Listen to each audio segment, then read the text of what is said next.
Well, we're going to really look at the nuts and bolts of breathwork here.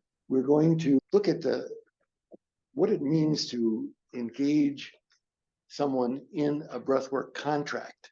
I mean, it seems fairly obvious when they come to you and they want to do a breathwork session and they don't know fully what they're getting into. See, a contract is always a two-way street.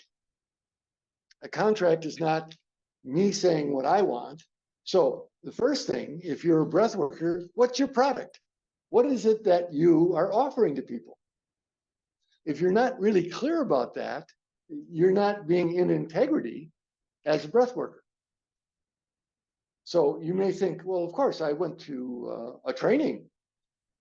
I know what breath work is, so you ought to just look at me and have confidence.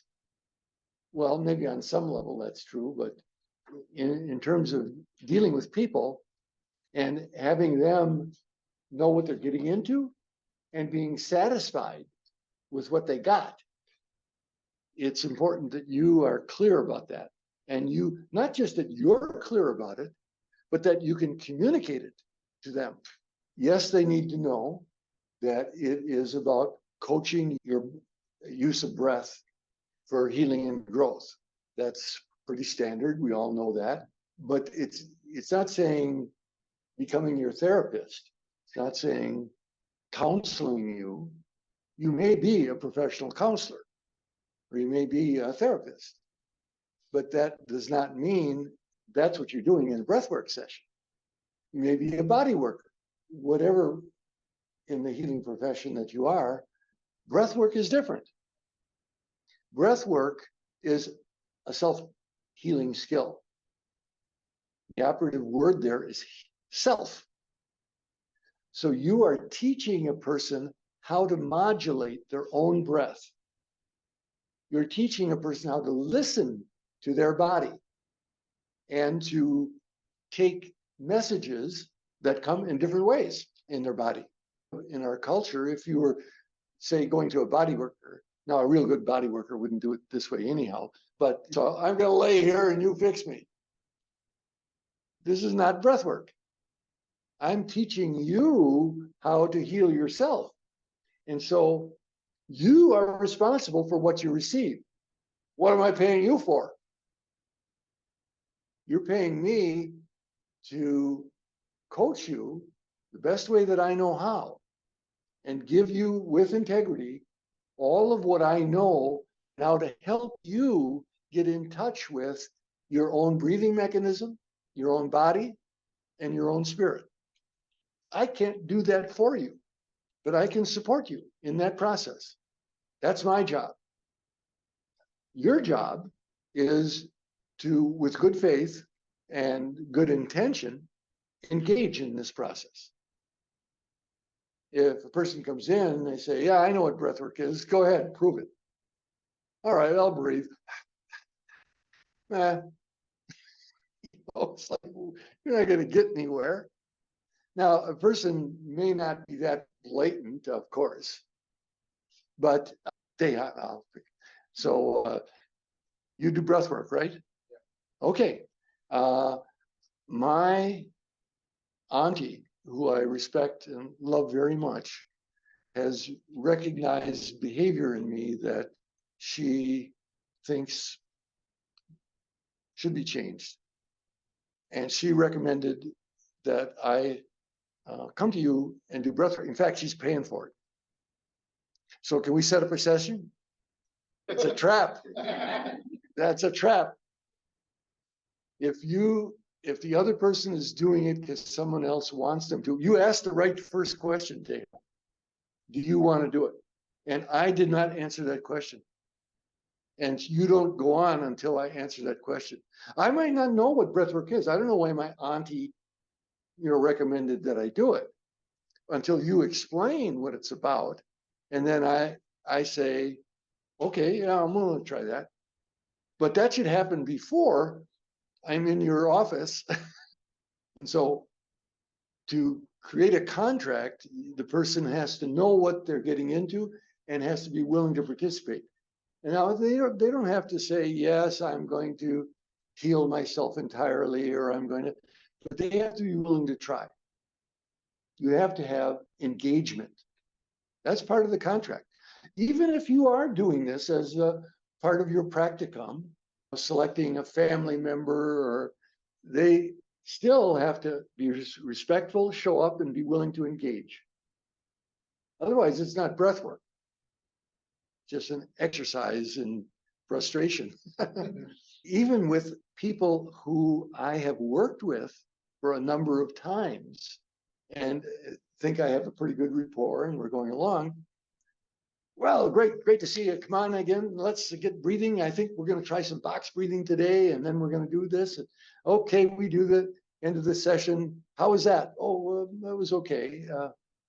But I wanted to talk to you that my mother died last night, and you never asked what I wanted in the session. No, I mean, almost true that I asked a fellow at the end of the session, did anything else happen over the last month? I saw him a month ago. He said, my mother died. I was like, whoa.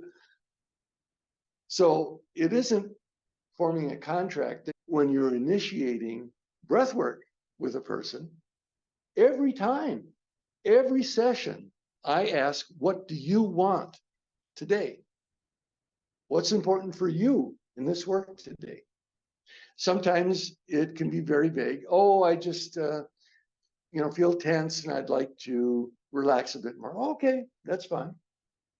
Sometimes it may be quite particular. I had a nightmare about my mother-in-law who's coming to visit, or sometimes, on the other hand, it may be more specific. I had a gentleman come in. Granted, this was not for breath work, it was for counseling, but asked him what he wanted. He wanted to get his wife straightened out.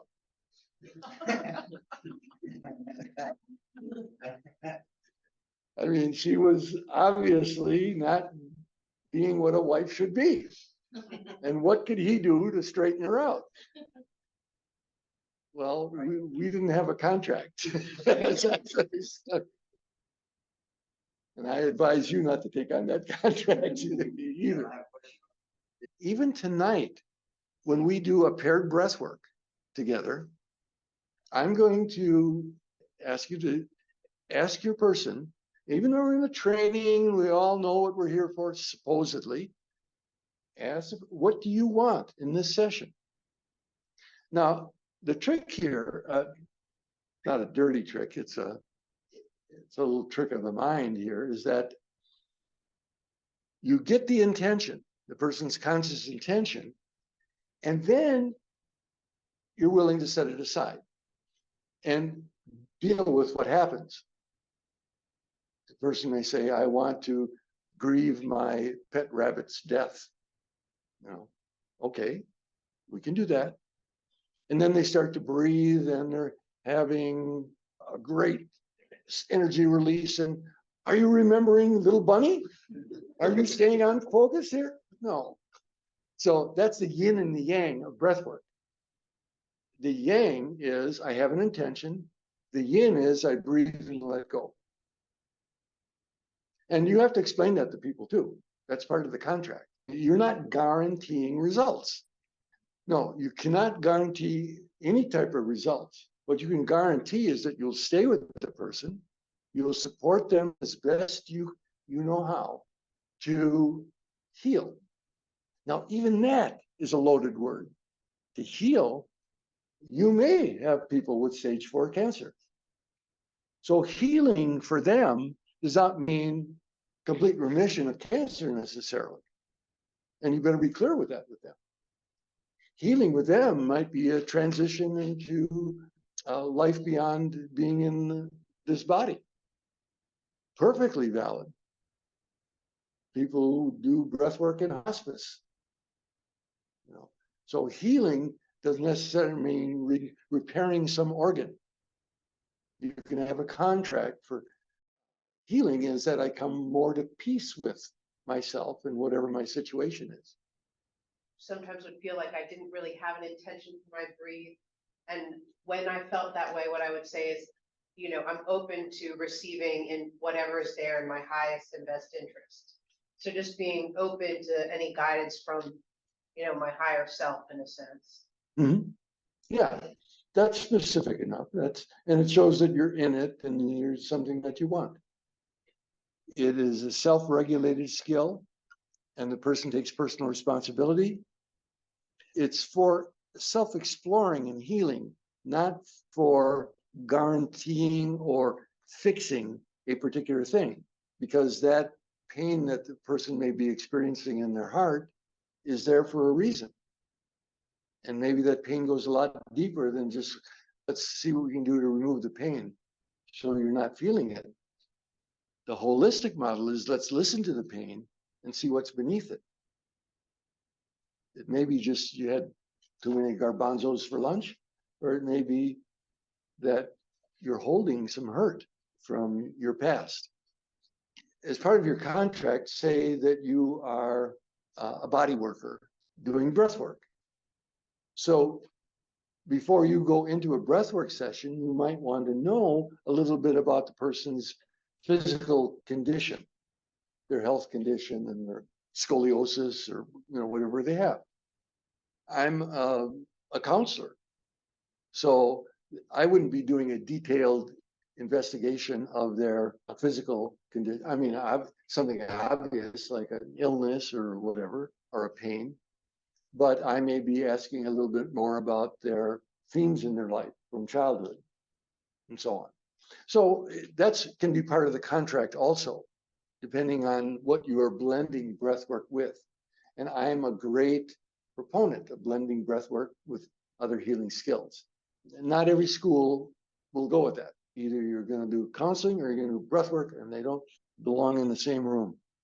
Physical contact as part of the contract. Well, if you're a body worker, still as a body worker, if you're doing breath work with a session, you ask if you have permission to do touch. It's a little more implicit, of course, if you're coming into a body worker than if you were coming into a psychotherapist.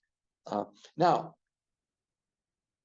even when a person tells me, yes, it's okay to touch, say if I ask that at the beginning of a session, still a situation will come in which it seems like it would be supportive and healing if I put my hand on their chest. Even though they told me in the beginning, most of the time, I won't say 100%, but most of the time, I'll still ask at the time. So it's not a shock.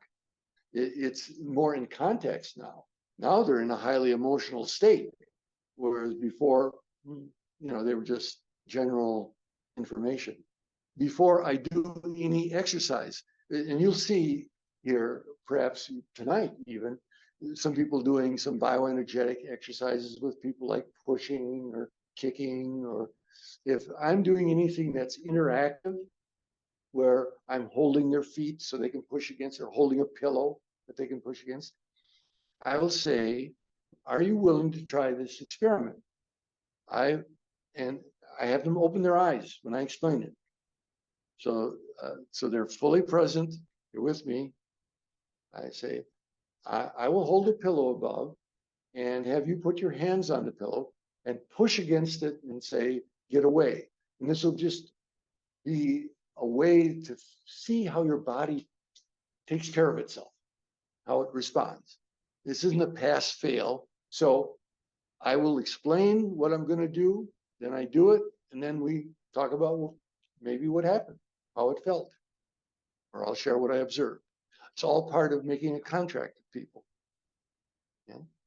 Remember, when they're in an altered state, that's very different than when you're having a phone conversation about coming in for a session. Okay. Deborah is asking if informed consent is important to have in writing as a breath worker. That depends on you. There's no professional ethic that says that you have to do that. It depends on the type of clients that you're working with, the area that you're working on. Yeah, Sherry is reporting that she doesn't either, and she's a alcohol and drug counselor as well as a mental health counselor. So again, that, pay attention. If you start getting, I I think this is something I should do. Well, then look into it for sure. Part of your product is the potential for people to go into a non-ordinary state of consciousness. I do state that up front. I also let people know it's not hypnosis. You will be fully conscious. You might go into an altered state. You might go into an altered state, not like it may not be what their body or what their mind is really ready for at that time. And we might have to have a number of sessions before they feel safe to go into an altered state. You don't have to list everything that could possibly happen in a breathwork session. Even though we are attempting to bring breathwork into society as a profession. I am the co-director of the Global Professional Breathwork Alliance, and we're looking to professionalize breathwork. Doesn't mean everyone has to belong to it. And there will be zillions of breathworkers who don't belong to it. But what it does is it makes a statement to the public. The people who belong to this verify, and we verify, that they have done such and such training and that they have signed a compliance with this code of ethics. And here it is in print. And so confidentiality is a part of that. And you becoming a breath worker, I highly recommend that you adhere to that. Person tells you something in confidence in a breathwork session, you're not sharing it at the coffee table or even with your family. Okay, so it's protecting that person's privacy. Now, in the profession of psychotherapy, if someone says they have an intent to harm themselves or someone else, then you are duty bound to report that. That is not something we have yet in the field of breathwork, but we're moving towards more professionalism. And part of the contract is letting them know how they can get in touch with you after the session. Person may go into a fantastic cataclysmic state, and then, oh, by the way, I'm going to be on vacation for a month. It's like, and so if you're not going to be available, part of your contract is who can they contact if something comes up as a result of the work. And of course, what's it cost? Having clearly stated ahead of time what the charge for your services are and the length of your service. Now, I have never been ironclad rigid about, oh, time's up, out the door. But I've noticed there's been times when I go the other way and I keep going on and on. And that's not really a service to my client. That's taking care of me, because I don't want to feel bad that they weren't completely happy or I answered every question. So you got to keep a contract with yourself as well as with your client. And maybe they need to be dealing with their sadness when they leave. Maybe it's your problem with sadness that you can't tolerate person not being happy. Maybe dealing with their sadness is exactly what they need to deal with, not in that they're suicidal or that they're totally depressed, but that they can have the confidence that you give them that their sadness is not a bad thing. Sadness is life energy with a thought, I've lost something or something is missing. And it may take a while to find out what that is that I feel missing in my life.